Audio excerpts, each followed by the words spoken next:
Hello there and welcome to another one of these Lexical Lab 1 minute English videos. If you like this video, make sure you subscribe to our YouTube channel and check out our website www.lexicallab.com to find out more about our online courses.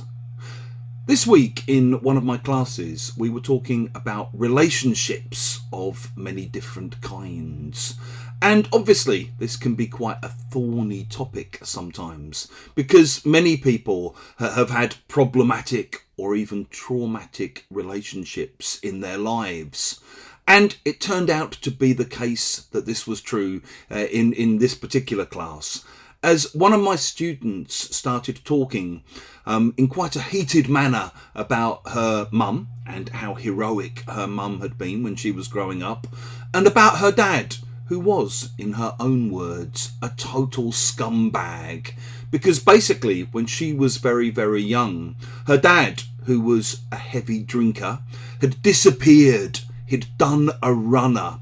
And basically, he'd left her mum in the lurch.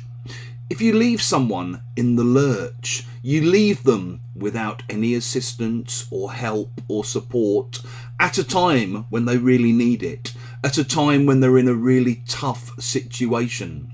So maybe you rent a flat with a friend and your friend promises that they'll help pay the rent, they'll pay 50%, and then one day they just disappear, leaving you in the lurch.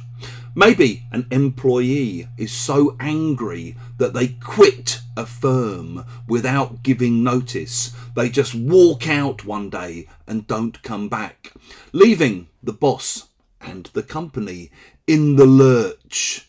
Maybe you have an old friend who really needs help and you have to persuade your family or your partner that it's important to help this person. You might say, I have to help him, I have to help her. You can't just leave old friends in the lurch. And in the news here at the moment, as we have this ongoing wave of strikes by nurses and doctors and ambulance drivers, you often hear people who work in hospitals complaining that the cuts to the NHS, the National Health Service, have been so extreme that hospital staff are being forced to leave patients in the lurch. If you've enjoyed this video, make sure you click the like button. Please share it with your friends, your students, your colleagues, and in the comments section below. We'd love to see examples of how you might use leave people in the lurch.